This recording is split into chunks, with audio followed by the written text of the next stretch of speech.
It's been called an army of thieves and cutthroats. I had gotten in some trouble back in the States.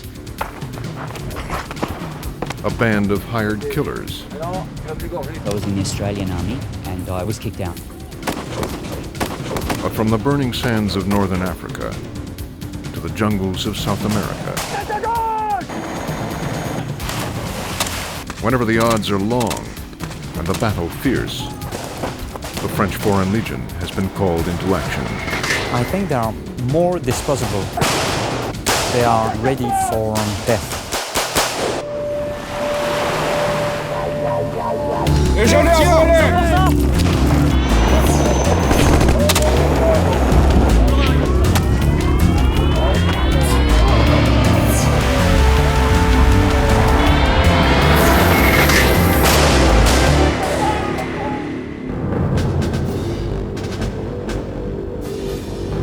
The Persian Gulf, 1991. An Allied coalition unleashes Operation Desert Storm.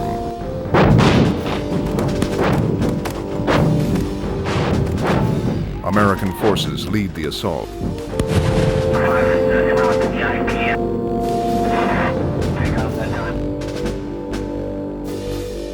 100 hours later, the Iraqis are defeated, and Kuwait is liberated.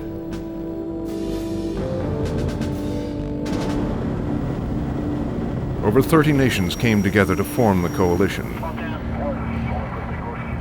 But one band of soldiers stood apart: the French Foreign Legion. A regiment shrouded in secrecy and littered with mystique. They shouldered a heavy burden: guard the coalition's left flank from counterattack.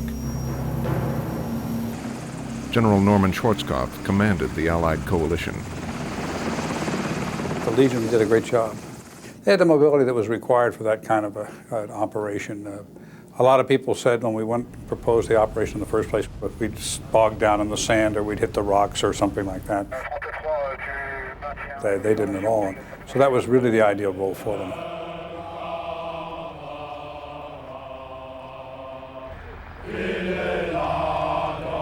Few know the Legion still exists.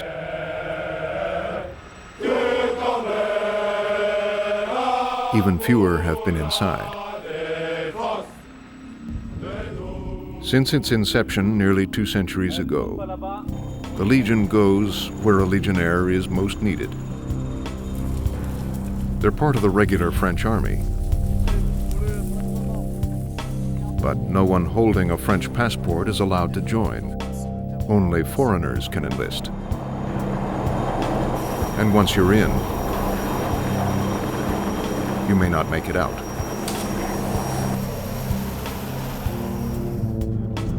The Legion was created as a way to funnel immigrants and criminals out of France and onto the battlefield. An idea as old as war itself. Mercenaries who'll fight for profit, whatever the cost. In a quiet town in the northeastern United States, Thomas Kadish goes about his daily routine. For 2.5 years, he's worked as an auditor for a local oil company. His weapons today are calculators and computers, but they weren't always. Inside, Thomas hides secret memories of times past and battles fought. From 1980 to 1985, Kadish served in the French Foreign Legion. By the time he joined, he'd already spent 4.5 years in the U.S. Marine Corps. When being one of the few and the proud lost its edge, he went looking for something more adventurous. When I joined the Legion, I didn't know whether or not I'd lived through the 5 years. My goal was to be a mercenary. Life expectancy of a mercenary isn't very high. I figured my life expectancy as a legionnaire would be about the same. Today, more than 8,000 men from over 130 countries serve in the French Foreign Legion. Chinese, British, Australians, Finns, Americans.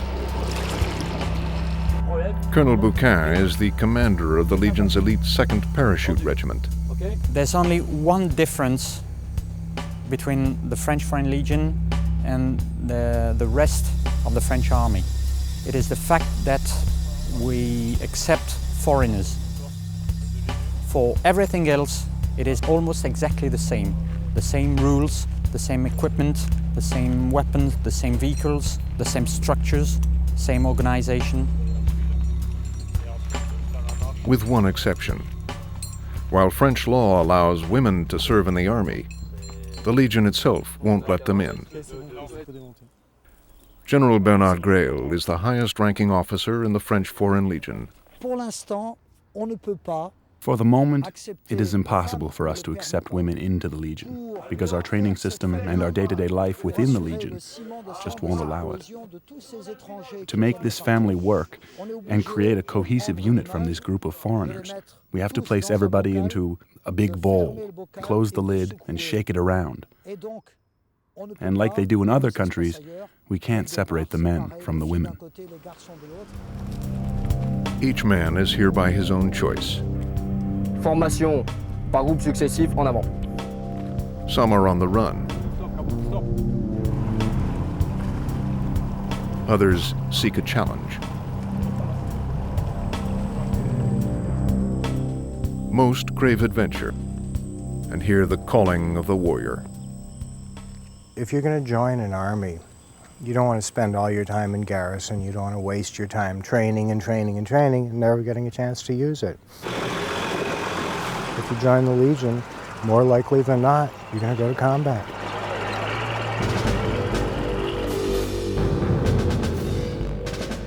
This is where their story begins. Paris, Fort de Nogent, the entry point into the Legion. Millions of men have passed through these gates into a dark and secretive world where only 1 in 12 is accepted. A fierce competition to be one of the chosen few. It's the only institution of its kind in the world. The only one that gives a man a second chance. Whatever the reason, if the man wants to shed his old skin, leave behind his entire life, he can come to us and start over, be reborn in a way, without a lot of questions about his past. The point is that when everything is all right for you in your life, you don't get the ID to join the French Foreign Legion. Only people who had some kinds of failure in their life get the ID to join the Legion. That's to say that they had a problem. Not everyone comes with baggage, but some do. 28-year-old Randolph Clark was rejected by the U.S. military. He discovered the Legion on the internet. 2 months later, he arrived in Paris. When I was around 18, 19, I had gotten in some trouble back in the States. And kind of sailed around a bit, went to college. I decided that I needed to make something happen. The Legion offers every recruit a fresh start and a new identity if he chooses. What languages? A guy who was speaking in broken English said, wait here, and somebody else came in who spoke English much better and said, why do you want to join the Legion? So I told him why I wanted to join the Legion, and he looked at my passport, and he said, wait here, and about 5 minutes later, he came back with a piece of paper with a different name typed on it, and he said, sign this, your name is now Jeffrey Keith.